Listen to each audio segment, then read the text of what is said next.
নমস্কাৰ evening headlines লৈ ষ্টুডিঅত মই মৌসুমী শৰ্মা বৰুৱা আহিছো প্ৰথমটো খবৰলৈ মাইক্ৰো ফাইনেন্সৰ ঋণ ৰেহাইৰ বাবে এমঅইউ মাইক্ৰো ফাইনেন্স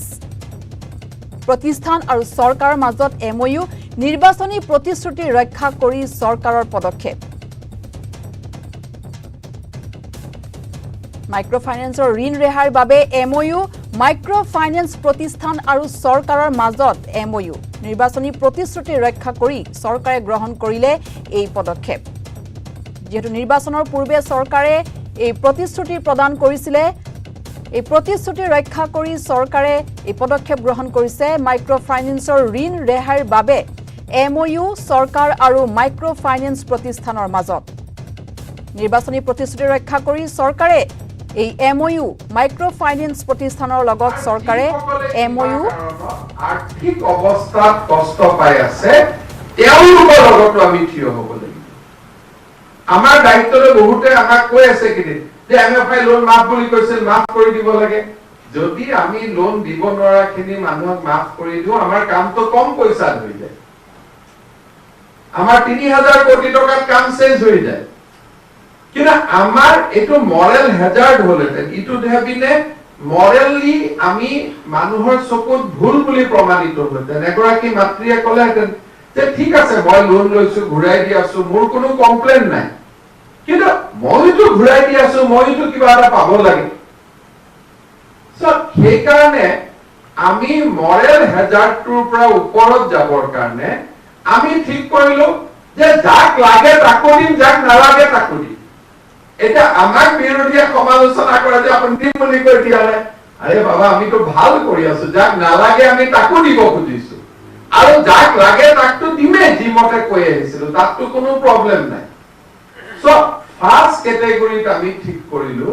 যে যিসকলে চৰকাৰৰ পৰা একো বিচৰা নাই ভাল কৰি লোন ঘূৰাই দি আছে ব্যৱসায় কৰি আছে আৰু কোনোবাই 15000 ঘূৰাই দিব বাকি আছে কোনোবাই 30000 ঘূৰাই বাকি দি আছে কোনোবাই 20000 ঘূৰাই দিব বাকি আছে তেওঁলোকে আকৌ ঘূৰাই দিলে আকৌ লোন ল'ব কাৰণ তেওঁলোকে লোন লৈ তেওঁলোকে বৰ্তমান বস্তুটো লৈ সন্তুষ্ট তেওঁলোকৰ মনত অসন্তুষ্ট নাই they are happy একেদিন কোভিডৰ কাৰণে অলপ আকপিছ হৈছে বেলেগ কথা বাট otherwise they are in the system প্ৰথম আমি ঠিক কৰিলো যে যিসকলে লোন ৰেহাই তেনেকে বিচৰা নাই আপ এন্ড ডাউন কাম বন কৰি আছে পইচা দি আছে পইচা ঘূৰাই আছে আকৌ লোন লৈ আছে তেওঁলোকক আমি সিদ্ধান্ত ললো যে আমি তেওঁলোকক 25000 টকা লৈকে আমি তেওঁলোকক সহায় কৰিম লৈকে বুলি কিয় কলো কাৰোবাৰ মাত্ৰ ঘূৰাই দিব আছে 15000 কাৰোবাৰ ঘূৰাই দিব আছে 10000 গতিকে তেওঁক 25000 দিয়াৰ প্ৰয়োজন নাই কিন্তু কাৰোবাৰ 30000 ঘূৰাই দিয়াৰ প্ৰয়োজন আছে তেওঁক আমি 25000 দিম আৰু এভাৰেজ যদি আপোনালোকে চাই যে গড়ে প্ৰতি যদি লোন চাই অসমত এমএফআই লোন গড়ে প্ৰতি 22000 হ'ব বন্ধন বা বেংকৰ লোন 55000 or 50000 এভাৰেজ হ'ব গতিকে আমি ঠিক কৰিলো যে আমি যদি 14 লাখ মানুহ 25000 টকা কৈ যদি ঘূৰাই দিও যাৰ লোনে বাকি আছে 15000 10000 20000 22000 23000 তেওঁলোকে পুৰা লোনটো ঘূৰাই দিব পাৰিব আৰু লগত তেওঁলোকে যেনেকে লোন লৈ আছিল আকৌ নতুন নতুন লোন লওক নতুন নতুন ব্যৱসায় চলি থাকক যাতে অসমৰ জিডিপিটোত এফেক্ট নহয় কাৰণ যদি লোন লোৱা মানুহে বন্ধ কৰি দিয়ে কাবুলিয়ালৰ পৰা লোন লোৱা আৰম্ভ কৰে বেংকৰ পৰা লোন নলয় তেতিয়ালেতো গোটেই ব্যৱস্থাটোৱে আমি একেবাৰে পাৰ ক্যাপিটা ইনকাম আমি তলত পৰি যাম গতিকে দুইটা সামঞ্জস্য ৰাখি আমি প্ৰথম ঠিক কৰিলো যে প্ৰম পেইং যিসকলে ঘূৰাই আছে দি আছে আনি আছে তেওঁলোকক আমি 25000 টকা লৈকে আমি সহায় কৰিম এতিয়া যিসকলে ঘূৰাই দিব নোৱাৰে তেওঁলোকৰ আমি সম্পূৰ্ণ ঘূৰাই দিম ঠিক আছে আপোনালোকে আৰু ঘূৰাই দিব নোৱাৰে ইয়াত অহা যোৱা বাদ দি দিছে আজি এবছৰৰ পৰা আপোনালোকে ইনষ্টলমেন্টটো দিয়া নাই একো দিয়া নাই আপোনালোক দূৰে দূৰে আছে এইটো সেক্টৰৰ পৰা আমি তেওঁলোকৰ লোনটো সম্পূৰ্ণকৈ ঘূৰাই দি যে আৰু আপোনালোক ঋণ মুক্ত হল এইটো আৰু লাইনত আপোনালোক সোমাব নালাগে যেহেতু কোনোবা টি গাৰ্ডেনৰ এমপ্লয়ী আছিলে যাৰ ইনকামে নাই ঘূৰাই দিব পৰা, তেওঁ দৰমহা পায় 205 টকা, 205 টকা লোন লৈ তেওঁ মাহত পায় 6000 টকা, 6000 টকা দি 10000 টকা ইনষ্টলমেন্ট কেনেকে দিব বা 7000 টকা ইনষ্টলমেন্ট কেনেকে দিব। এতিয়া আমি যেটো কথা কৈছিলো, এইবাৰ ৰিজাৰ্ভ বেংক অফ ইণ্ডিয়াই সেম কথাটো ক'লে যে আৰ্থিক অৱস্থা চাইহে লোন দিব পাৰিব। ইমান দিনে আমি যেটো কথা মই 3 মাহৰ পৰা কৈ আছো, এতিয়া আৰবিআই নতুন ফেয়াৰ প্ৰেক্টিস কোডত সোমালে যে যোনে লোন ঘূৰাই দিব নোৱাৰে তাক বেংকে জোৰ কৰি লোন দিব নালাগে। অৰ্থাৎ ফৰ ডেষ্টিটিউট, বিশেষকৈ টি গাৰ্ডেনৰ যিসকল ফালতু কাম কৰে, টি গাৰ্ডেনত কাম কৰে, 205 টকা দৰমহা পায়, তেওঁলোকে লোন ল'ব নালাগে। তেওঁলোকক চৰকাৰে স্কিম দিব লাগে, অনুদান দিব লাগে, অৰুণোদয় দিব লাগে, তেওঁলোকক আঁচনি দিব লাগে, যাতে তেওঁলোক এটা পৰ্যায়লৈকে উঠি আহিব পাৰে।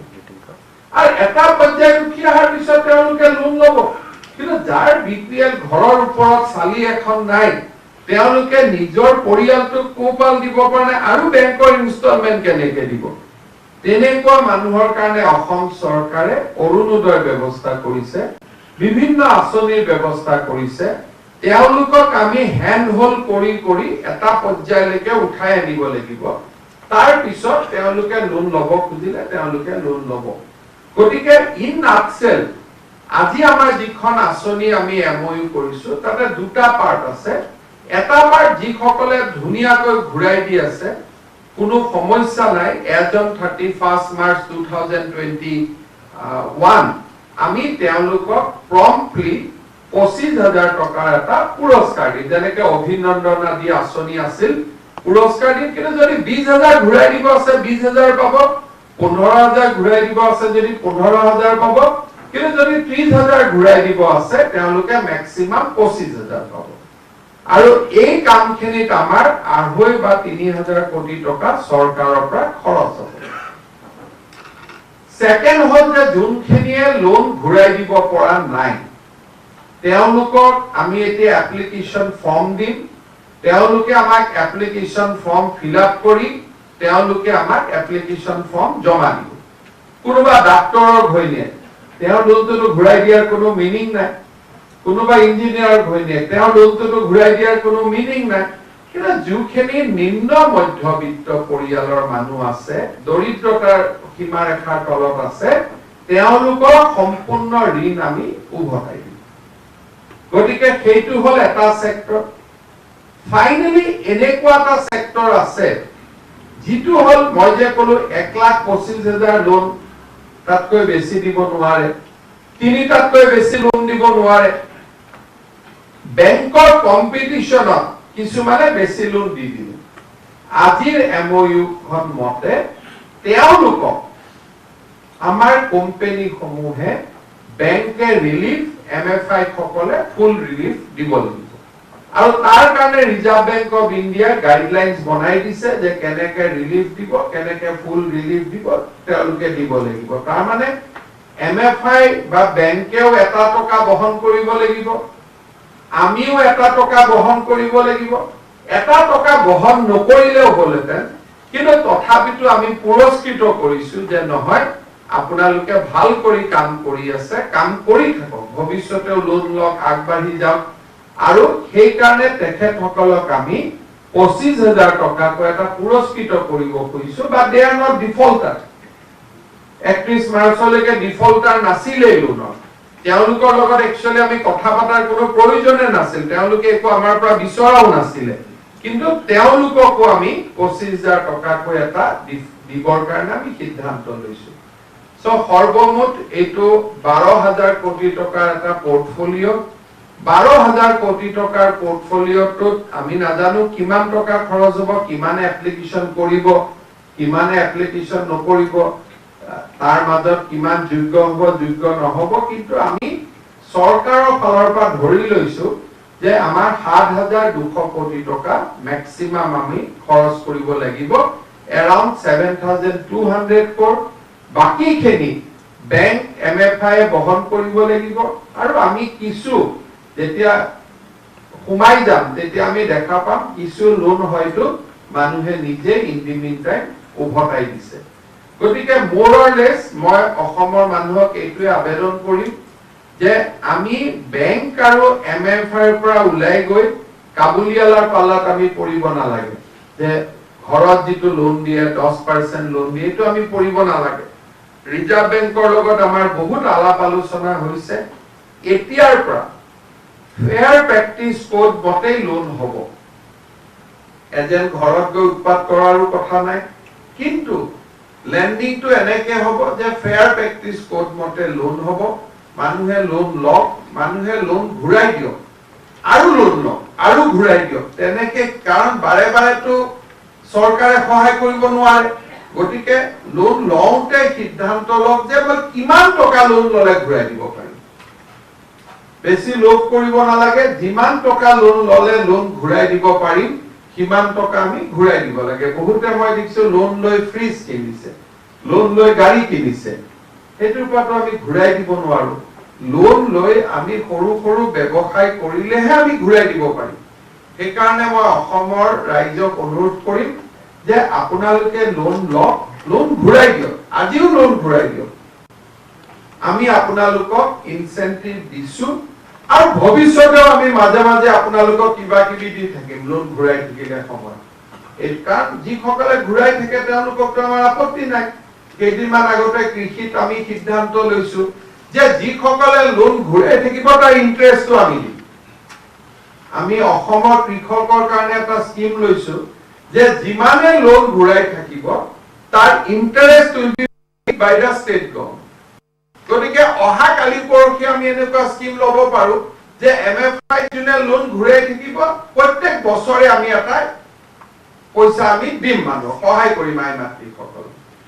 ভৱিষ্যতে আমি চিন্তা কৰিব পাৰো আজিতো বৰ্তমান আমি ইমিডিয়েটলি 25000 টকালৈকে আমি দিয়ে দিম কিন্তু এই প্ৰেৰণা দিয়া স্কিমটো আমি ভৱিষ্যতেও আমি এটো মেইনটেইন ৰাখিব পাৰিম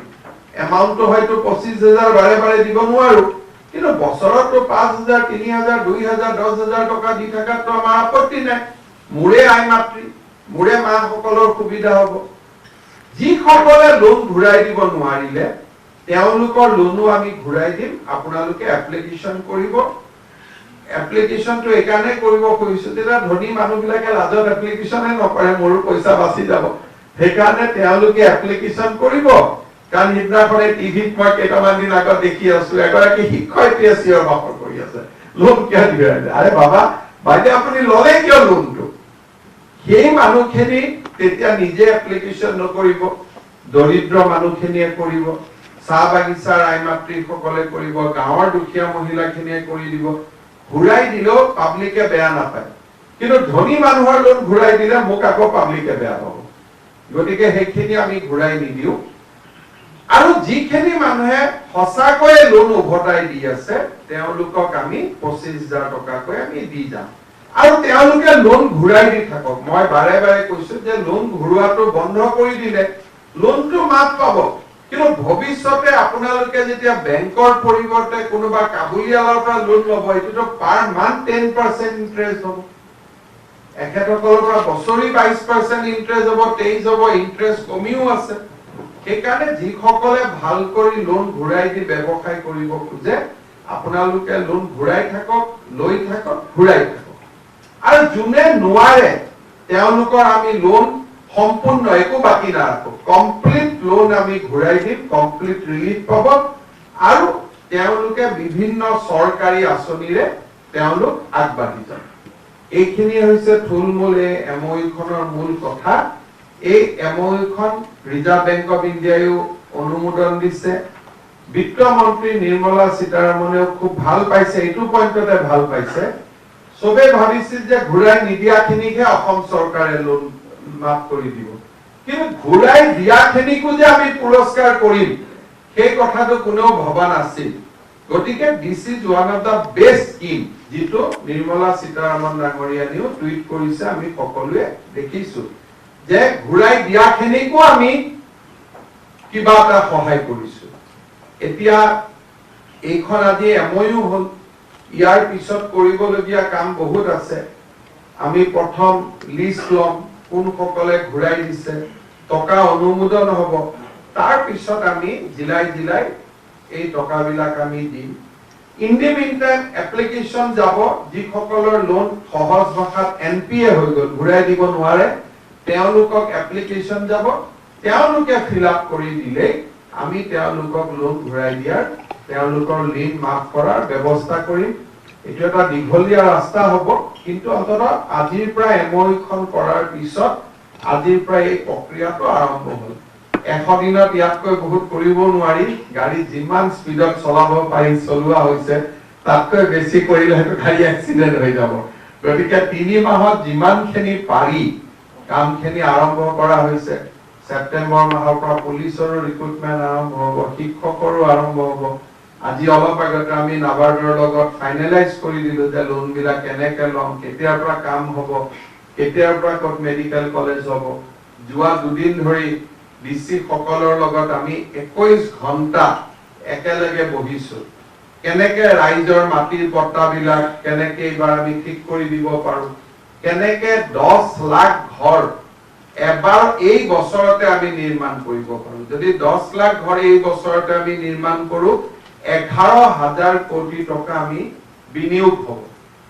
সেন্ট্ৰাল গভৰ্নমেন্টৰ পইচা আমি বিনিয়োগ কৰিব পাৰিম আমাৰ কোভিডৰ সময়ত আমাৰ ইকোনমিটো আজি বহুত দিন ধৰি সৰু সুৰা সিমেন্ট দোকানী ইটাৰ বেপাৰী কোনেও একো ব্যৱসায় পোৱা নাই এতিয়া যেতিয়া 11,000 কোটি টকা চৰকাৰে সোমাই দিব বহুতখিনি লাভ হ'ব অহা 4-5 দিনৰ ভিতৰত আমি পোৰ্টেল মুকলি কৰিম বাছৰ ড্ৰাইভাৰ হেণ্ডিমেন সকলৰ কাৰণে তেওঁলোকেও এপ্লাই কৰিব পাৰিব 1 তাৰিখৰ পৰা আমি খুব মনত ধৰি লৈছো যে ইন্টাৰষ্টেট ট্ৰান্সপোৰ্টেশনটো আমি খোলাৰ আৰম্ভ কৰিম নাইট সুপাৰ বিলাকো চলা আৰম্ভ কৰিব তাৰ লগত আমাৰ ইতিমধ্যে 7টা লৈকে খুলি দিয়া হৈছে পাৰিলে আৰু 1 ঘণ্টা খুলি দিব পাৰি নেকি হেতু আমি চাম যাতে ইকোনমিটো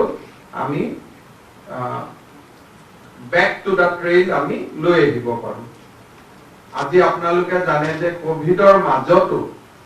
except transport sector বাকি সকলোৱে কাম কাজ কৰি থাকিব পাৰিলে কাৰণ অসম গভৰ্নমেন্টৰ যেটো পলিসি আছে যে লাগিলে অলপ দিন বেছি চলক কিন্তু আমি ইকোনমিটো আমি বেয়া নকৰো সো সেইটোৰ কিমান লাভ হ'ব আমি পিছত বেলেগ ষ্টেটৰ লগত কম্পেয়াৰ কৰিলে গম পাম যে অসমত এইবাৰ আমি বহুতখিনি সিস্টেমটো চলাই ৰাখিব পাৰিব আৰু কিছুমান মানুহৰ আমাৰ ক্ষতি হৈছে এই গধুলি যে মমৰ দোকান দিয়ে গধুলি চাউমিনৰ দোকান দিয়ে অৰ্থাৎ এটা ষ্ট্ৰীট ভেন্ডৰ লেভেলত ডেফিনেটলি মানুহৰ ক্ষতি হৈছে আমি 2 দিনৰ ভিতৰত তাতো এটা আঁচনি ঘোষণা কৰিম যে ষ্ট্ৰীট ভেন্ডৰ্স বিলাকক আমি কেনেকে সহায় কৰিব পাৰো আজি অসমে এখন মমতাময়ী চৰকাৰ ইলেকশনতো বহুত এনাউন্স কৰে সবটো পাহৰি যায় কিন্তু আজি আমি ইলেকশনত এনাউন্স কৰা প্ৰত্যেকটো কথা আমি কেনেকে ৰূপায়ণ কৰিম কেতিয়াবা ভোটত জিকিবৰ কাৰণে দৰকাৰটো অলপ বেছিও লিখি দিয়া যায় কিন্তু সেইখিনিকো আমি চ্যালেঞ্জ হিচাপে লৈছো যে নহয় আমি যদি কিবা কথা কৈছো সেইখিনি আমি বাস্তৱত ৰূপায়ণ কৰিম আৰু 3 মাহত তাৰ পথ আমি দেখুৱাইছো 1 লাখ চাকৰি মানে 1 লাখ চাকৰি আজি অৰুণোদয় 3000 টকা আমি গৈ 3000 পামগৈ কোনো অসুবিধা নাই আমি যি ধৰণে ভাবিছো সেই ৰাস্তাতে আমি গৈ পাম আমি কৈছো অৰুণোদয় বেনিফিচিয়াৰী আৰু বঢ়াম এতিয়া আমি প্ৰত্যেক সমষ্টিতে 5000 কৈ আৰু অৰুণোদয় বেনিফিচিয়াৰী দিবৰ কাৰণে সিদ্ধান্ত লৈছো 5000 মানে কিমান 5 into 1.26 constituency almost 6 lakhs and plus 6.36 lakhs নতুন বেনিফিচিয়াৰী কমাব আজি আপোনালোকে চিন্তা কৰক কেইদিনমান আগতে মই উত্তৰাখণ্ড চৰকাৰৰ এটা এডভাৰটাইজ দেখিছিলো দিল্লী ভালে কৰিছে 230 কোটি টকা তেওঁলোকে ডিবিটি কৰিছে একেলগে ভাল স্কিম খালি মই ঘূৰি আহি চিন্তা কৰিলো আজিকালি আমি মাহৰ 10 তাৰিখে প্ৰত্যেক মাহত 230 কোটি টকা আমি এৰি দিওঁ মানুহক পেনশন অৰুণোদয় সব মিলি হেল্পিং 42 lakhs people ইয়াৰ মাজতে কৰ্মচাৰী মূল্য বৃদ্ধি হৈছে কৰ্মচাৰী ডিয়াৰনেছ এলাউন্সও 11% বঢ়াই 3 মাহত যিমান পাৰি ইমানখিনি কৰা হৈছে চেষ্টা অব্যাহত থাকিব যাতে আমি আৰু বেছি কৰিব পাৰো মই এমএফআই আৰু বেংকৰ মানুহসকল এটা ৰিকুৱেষ্ট কৰিম যে আৰবিআই যেটো বান্ধি দিয়ে তাৰ বাহিৰত আমি কোনো কতো যাব নালাগে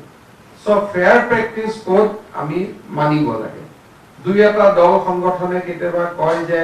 এছেম্বলিত পাস কৰা আইনখন প্ৰণয়ন কৰিব লাগে এই আইনখন অলৰেডি প্ৰণয়ন হৈ আছে তাত কোনো আমি পঞ্জুচামি কৰা নাই লগে লগে গভৰ্ণৰ সহি কৰিছে it is already in operation গতিকে সেইটোলৈ কোনো সমস্যা নাই ভাল কৰি সকলোৱে ভৱিষ্যতে ঋণ লওক ঋণ ঘূৰাই দিয়ক খুব সুন্দৰ কৰি এটা ফাইনেন্সিয়েল ইনক্লুশন চলি থাকক লোন লোৱা সকলেও বহুত উৎসাহিত হ'ব নালাগে লোন দিয়া সকলেও বহুত বেছি উৎসাহিত হ'ব নালাগে নিজৰ নিজৰ ইকোনমিক কন্ডিশন চাই আমি যদি কৰি গৈ থাকো then balance should be maintain so সেই ব্যালেন্সটো আমি বিচাৰিছো it was a tough job কাৰণ বহুতখিনি বেংকৰ বা এমএফআই লষ্ট হ'ব এই কামটো কৰাৰ ফলত কাৰণ তেওঁলোকে বহুত টকা এৰিব লাগিব টকাবোৰ নিজৰ নহয় কাৰোবাৰ পৰা আনিহে টকা আমাক দিছে আকৌ যাৰ পৰা আনিছে তাকটো ইন্টাৰেষ্ট দিবই লাগিব সেই মানুহবিলাকো আমি আমাৰ দৰে মানুহৰ পৰাই তেওঁলোকে ডিপোজিট লৈছে তেওঁলোককো ঘূৰাই দিব লাগিব সো এজ এ ৰিজাল্ট সকলোৰে লষ্ট হ'ব লষ্টটো নহলেতেন আমি যদি সকলোৱে এটা নিৰ্দিষ্ট শুদ্ধ ৰাস্তাত চলি থাকিব পাৰিলোঁতেন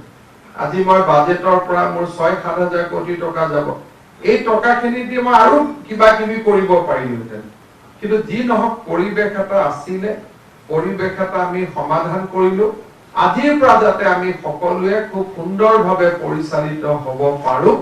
তাকে মই অনুৰোধ কৰিছো মই পুৰণা কথালৈ নাযাওঁ কোন ভাল কোন বেয়া এইবিলাকত সোমাই লাভ নাই এইটোৱে ভাল কথা যে আজিৰ পৰা এটা নতুন আৰম্ভণি হওক নতুন ব্যৱস্থাৰে আমি সকলোৱে নিজৰ কাম কৰো ফাইনেন্সিয়েল ইনক্লুশন লাগিবই বেংকিং ব্যৱস্থা লাগিবই সকলোৱে বেংকক বেয়া পালে নহব বেংকটো লাগিবই কাৰণ বেংক নহলেতো ইকোনমি উইল কোলাপস কিন্তু বেংকেও এইটো চাব লাগিব যে আমি যাতে কাস্টমাৰক ন্যায় কৰো we should give justice to our customers আৰু কেতিয়াবা আৰ্থিক অৱস্থাত কেতিয়াবা বানপানীৰ সময়ত মানুহে যদি টকা ঘূৰাই দিব নোৱাৰে তেওঁলোকক সদায় ৰিষ্ট্ৰাকচাৰিংৰ ব্যৱস্থা কৰিব লাগে মই দুই এটা উদাহৰণে মই সামৰিছো অসমত যেতিয়া বানপানী হয় মই এবাৰ হাজুত গৈছিলো আজিৰ পৰা 2 বছৰ আগত বানপানীৰ সময়ত মোক আই মাতৃসকলে কৈ আছিলে যে এইবাৰ আমি লোনটো ঘূৰাই নিদিয়াকৈ থাকিব পাৰিলে আমাৰ খুব ভাল হয় সো যেতিয়া ভয়াবহ বানপানী হয় মানুহ ৰিলিফ কেম্পত থাকে সেই সময়ত বেংকে নিজে ৰিষ্ট্ৰাকচাৰ কৰিব লাগে চৰকাৰে ক'ব নালাগে and if you do that যেতিয়া মানুহৰ ৰেসপেক্টটো বাঢ়ি যায় সিস্টেমটো যে ইয়েস দে ৰেসপেক্ট